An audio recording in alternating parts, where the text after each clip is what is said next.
35. The Sublime Ones. We just witnessed Zarathustra overcoming a crisis by presenting the ideas of will to power and self-surpassing as central to his new worldview. Where is he going to go from here? Calm is the bottom of my sea. Who would guess that it hideth droll monsters? Unmoved is my depth, but it sparkleth with swimming enigmas and laughters. Once again, he tells us that his soul is deep. We've witnessed the drama that this led to. His soul is deep and stable, based on strong convictions. Life, on the other hand, is ever-changing, and since his ambition is to be at one with earthly life, this creates friction, as his soul cannot be as tumultuous and duplicitous as life. However, the deepness of his soul also contains what he calls droll monsters. Basically, he means he has the ability to not take himself too seriously, and to laugh at those who do. This serves to balance the somberness of his soul. A sublime one saw I today, a solemn one, a penitent of the spirit. Oh, how my soul laughed at his ugliness! With upraised breast, and like those who draw in their breath, thus did he stand, the sublime one, and in silence. O'erhung with ugly truths, the spoil of his hunting, and rich in torn raiment, many thorns also hung on him, but I saw no rose. We are back to doing what he did throughout the second part of the book, laughing at certain types of humans. He stopped doing so when he had his crisis, and did poetry instead. But now the crisis is over, so he immediately goes back to it. There is a difference, however. Whereas before he was criticizing and mocking those who were not aspiring upwards towards the Superman, now he will aim his arrows at those who don't live a life of change and self-surpassing. In this chapter, he is making fun of what he calls the Sublime Ones. Who are the Sublime Ones? The Sublime is the thing that transcends earthly life. The Sublime Ones are those who believe they discovered the eternal truths that govern our world, and thus transcended above the ever-changing reality. Zarathustra does respect them, as people who did battle with their old values and surpassed them.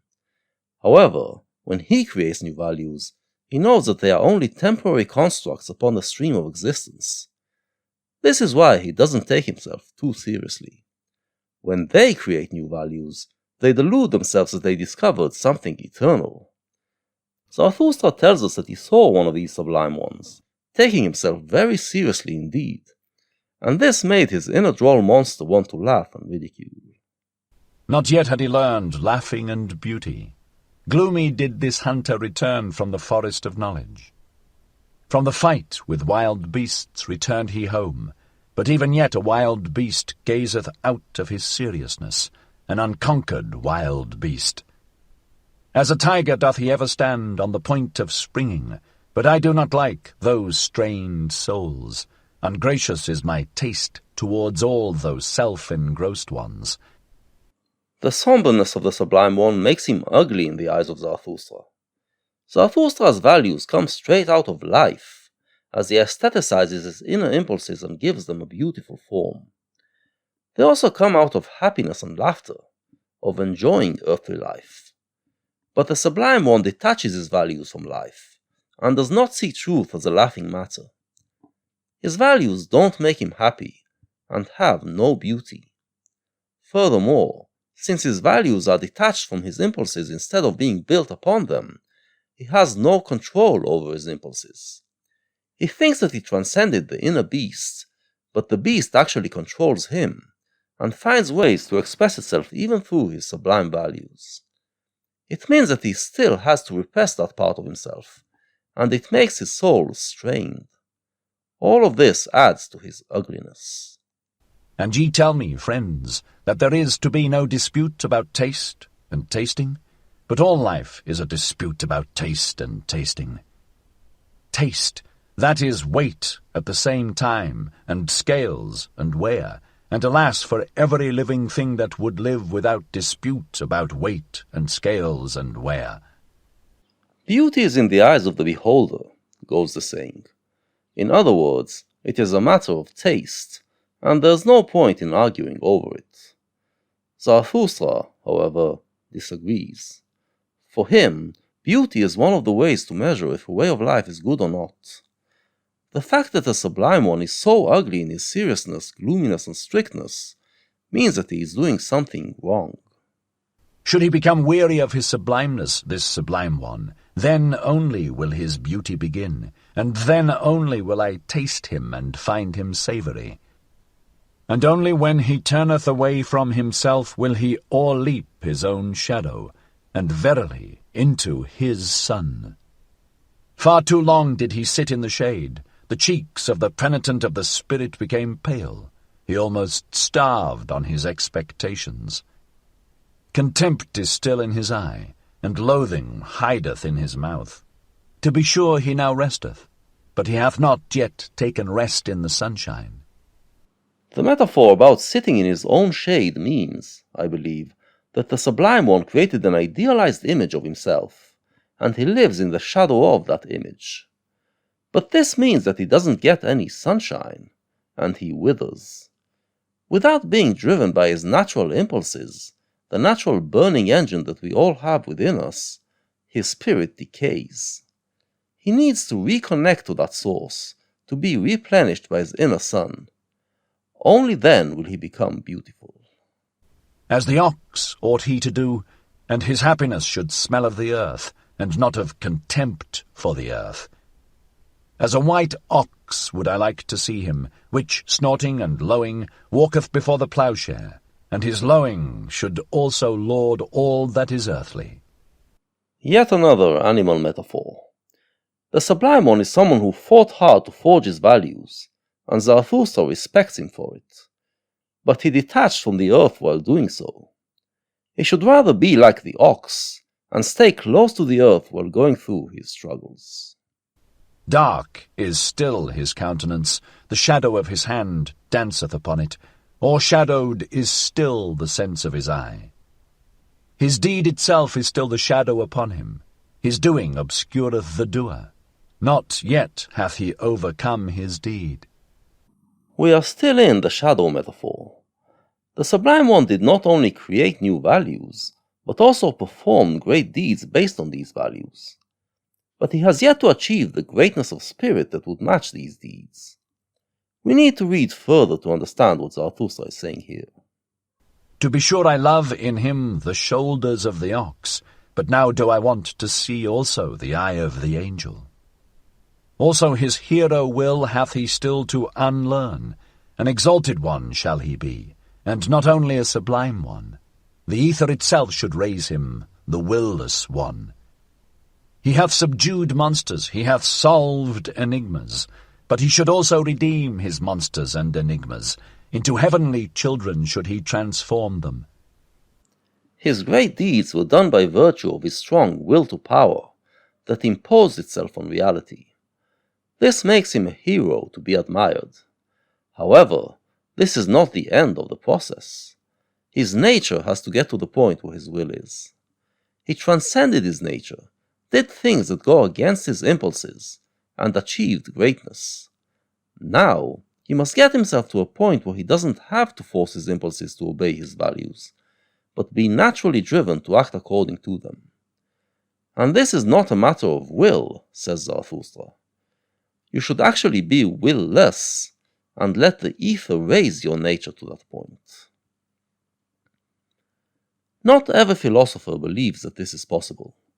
Some thinkers, especially of the Protestant tradition, believe that human nature cannot be trained to be good, and must always be mastered and repressed by the will, if one wants to behave in an ethical way. Zarathustra, as we already know, believes that human nature can be shaped. Apparently, it takes two stages. First, your will to power has to actively create new values. Then comes a passive stage, in which your nature gradually learns to naturally act according to these values. The Sublime One, since he wants to transcend human nature, does not go through this second stage, and remains repressed. As yet hath his knowledge not learned to smile, and to be without jealousy. As yet hath his gushing passion not become calm in beauty. Verily, not in satiety shall his longing cease and disappear, but in beauty. Gracefulness belongeth to the munificence of the magnanimous. So the Sublime One is a hero, who imposed his will to power on reality and created new values for himself to obey, but he has not yet learned how to not take himself too seriously, let go, and allow his nature to be shaped by these values, thus becoming beautiful. His arm across his head, thus should the hero repose, thus should he also surmount his repose. But precisely to the hero is beauty the hardest thing of all. Unattainable is beauty by all ardent wills. A little more, a little less. Precisely this is much here. It is the most here. The arm across the head is probably meant to symbolize passivity, the passivity which allows your nature to be shaped by your values. This is something that our hero, the Sublime One, does not know how to do. To stand with relaxed muscles and with unharnessed will, that is the hardest for all of you, ye sublime ones. When power becometh gracious and descendeth into the visible, I call such condescension beauty. When you become passive after you achieved your heroic victory, you allow your power to descend into the visible, meaning that your will to power made you surpass yourself and took you to the heavens. Now you must slide back down to earth, into the realm of the visible, and allow your nature to fill your new form with flesh and bones.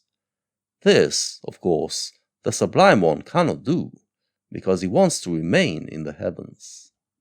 And from no one do I want beauty so much as from thee, thou powerful one. Let thy goodness be thy last self-conquest. All evil do I accredit to thee, therefore do I desire of thee the good.